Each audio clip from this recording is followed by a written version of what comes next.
नमस्ते everyone, welcome back to my YouTube channel. अनि आजको यस भिडियोमा चाहिँ म अस्ट्रेलियामा आउने विद्यार्थीहरूले जब कसरी खोज्ने भन्ने कुरामा एक्सप्लेन गर्न गइरहेको छु। किनभने धेरै विद्यार्थीहरूलाई अस्ट्रेलिया आएपछि जब कहाँ एप्लाई गर्ने, रिज्युम कसरी बनाउने, फर्स्ट जब पाउन किन गाह्रो हुन्छ भन्ने कुराहरूले चाहिँ एकदम कन्फ्युज बनाएको हुन्छ कि। त्यो भएर चाहिँ यो भिडियोले गर्दाखेरि तपाईँलाई अस्ट्रेलियामा आएपछि एटलिस्ट जब चाहिँ कसरी खोज्नु पर्दो रहेछ, कुन कुन कुरामा ध्यान दिनु पर्दो रहेछ भन्ने चाहिँ एकदम हेल्पफुल हुन्छ है त गाइज। सो ढिला नगरी लेट्स स्टार्ट है त गाइज। जब कसरी खोज्ने, कहाँ खोज्ने भन्दा पनि सबभन्दा पहिला चाहिँ हामी अस्ट्रेलियाको वर्किङ रोल बुझौँ है त। अस्ट्रेलियामा चाहिँ फोर्टनाइटली तपाईँले 48 आवर काम गर्न पाउनुहुन्छ। यसको मतलब यो हो कि तपाईँले विकली चाहिँ 24 आवर हुन्छ तपाईँसँग काम गर्ने राइट चाहिँ होइन, लिगल्ली रूपमा। त्योभन्दा बाहेक इलिगल्ली चाहिँ तपाईँले 2-3 आवरभन्दा नि बेसी काम गर्नुभयो भने त्यसले चाहिँ तपाईँको भिसामा चाहिँ इफेक्ट गर्छ है त guys. So just be careful with that one. अनि त्यसपछि तपाईँको कलेज ब्रेक, सेमेस्टर ब्रेक यस्तोमा चाहिँ तपाईँले फुल टाइम मजाले काम गर्न पाउनुहुन्छ है त। अनि तपाईँले अहिलेदेखि नै भिजाहरू फलो गर्दै जानुभयो, लिगली रूपमा काम गर्नुभयो भने चाहिँ तपाईँलाई फ्युचरमा पिआर एप्लाई गर्दा पनि यसले चाहिँ एकदम हेल्पफुल हुन्छ है त गाइज। अनि गाइज सबभन्दा फर्स्टमा चाहिँ जब खोज्नुको सबभन्दा फर्स्टमा के गर्नुहोस् भन्दा नि अस्ट्रेलिया आउने बित्तिकै तपाईँले आफ्नो एउटा रिज्युमे बनाउनुहोस् होइन। अझ रिज्युमे चाहिँ कस्तो चाहिन्छ त अस्ट्रेलियामा भन्दाखेरि चाहिँ एकदम क्लिन, सिम्पल र प्रोफेसनल टाइपको के। सबै कम्पनीहरूले चाहिँ त्यस्तो खालको रिज्युमे चाहिँ एकदम प्रिफर गर्छ है त। अनि रिज्युमेमा के इन्क्लुड गर्ने त तपाईँको full name, Australian phone number, email address, skills, work experience चाहिँ तपाईँको नेपालको छ भने पनि चल्छ है त। अनि त्यसपछि तपाईँले त्यसमा चाहिँ आफ्नो एभाइलिटी कतिदेखि कतिसम्म काम गर्न सक्नुहुन्छ त्यो हाल्नु होला। र त्यसमा चाहिँ तपाईँको त्यो फोटो अनि date of birth, religion, marital status चाहिँ मेन्सन गर्नु पर्दैन है त गाइज। यति सर्ट, क्लियर र प्रोफेसनल भयो भने चाहिँ एकदम पर्फेक्ट हुन्छ है त गाइज रेज्युमे चाहिँ। अनि गाइज तपाईँ अस्ट्रेलिया आइपुग्नु भयो, रेज्युमे पनि तयार गर्नुभयो।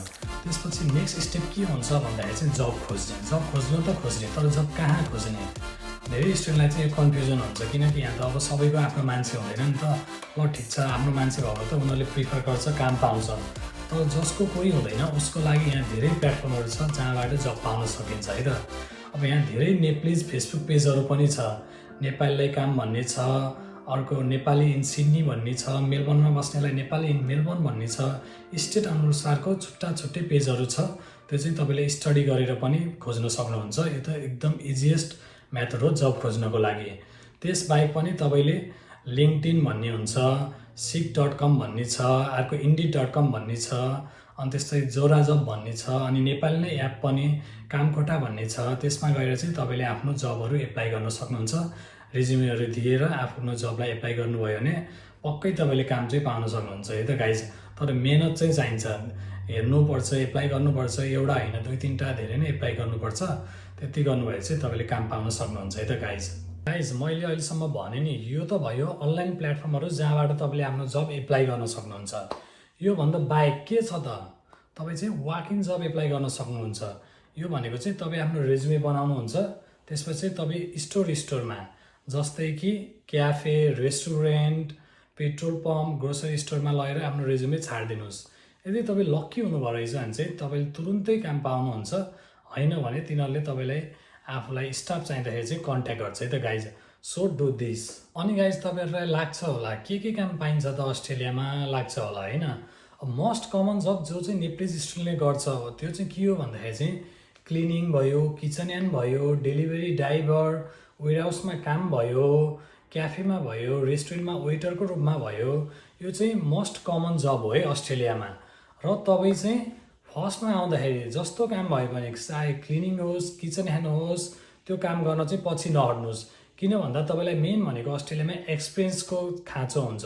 तपाईँले त्यो कामबाट एक्सपिरियन्स बटल्नुहुन्छ, कसरी यहाँसँग इन्टरेक्ट गर्ने, इङ्ग्लिस कसरी बोल्ने, यहाँको मान्छेहरू कसरी काम गर्छ, त्यो सबको एक्सपिरियन्स भइसकेपछि तपाईँले अफकोर्स आफ्नो स्किल अनुसार त्यही जब एप्लाई गर्न सक्नुहुन्छ गाइज। सो फर्स्टमा चाहिँ जुन काम भए पनि गर्नुहोस्, सानो तिनो यहाँ त्यस्तो हुन्न है अस्ट्रेलियामा। जस्तो काममा नि यहाँ रेस्पेक्ट हुन्छ। तपाईँले जुन काम गर्नुहुन्छ नि त्यो कामलाई अरूको कुनै मतलब हुँदैन के।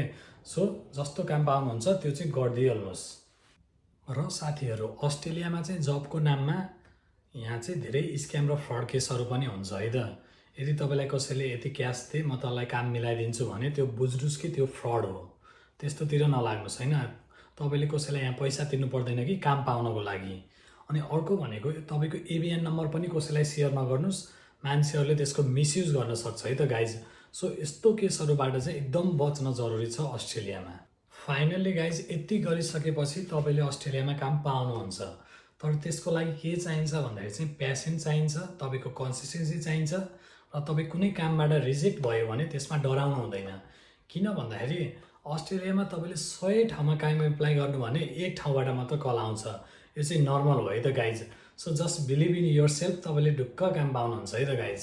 यति भन्दै गाइज भिडियो राम्रो लाग्यो भने लाइक गरिदिनुहोस् र यो भिडियो चाहिँ तपाईँको साथीहरूलाई सेयर गरिदिनु होला जो चाहिँ अस्ट्रेलिया आउन खोजिरहेको छ।